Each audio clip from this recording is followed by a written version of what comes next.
يا دارنا حنا دروعك بالاخضار اللي نواكب شر نطحان عظامه عدونا لا ثار وسط الوضع غبار والله ما يذوق السلامه. يا دارنا حنا دروعك بالاخضار اللي نواكب شر نطحان عظامه عدونا لا ثار وسط الوضع غبار والله ما يذوق السلامه.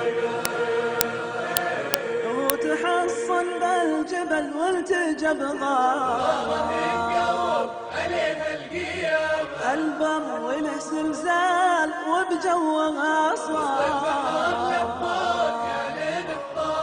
جنودنا لحدودنا حصون واسوار احرار وعداهم سوات النعامة سود الليالي هم مصابيح الانوار صبح يضد الليل ويمحى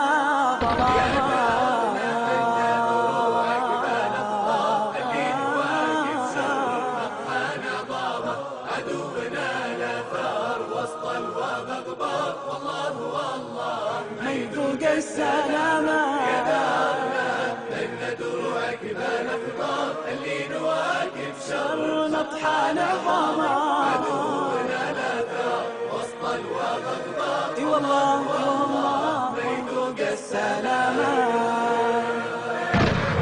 ومن هازم كاس الأمراض من فوق الاكتاف ورغم الهجة طويلين الأشبار كثير الندامة كعامة المخطي عام عيون الأشرار جيش الجهاد وراس ذروة سلامة الكل منهم يدعي بوقت الأسحار لا إله إلا الله آخر كلامه. يا دارنا إن دروعك بالاخضار اللي نواكب شر نطحان عظامة عدونا نثار وسط الوضع غبار والله ما يذوق السلامة. يا دارنا إن دروعك بالاخضار اللي نواكب شر نطحان عظامة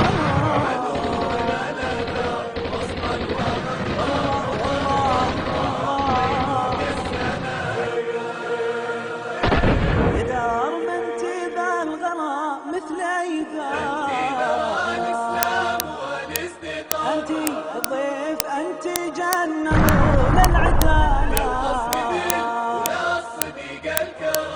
في ظل من بالعدل بالمملكة سار مليكنا تاج الفخر والزعامة ولي عهد غيم هم لولا الامطار رمز التواضع والكرم والشهامة.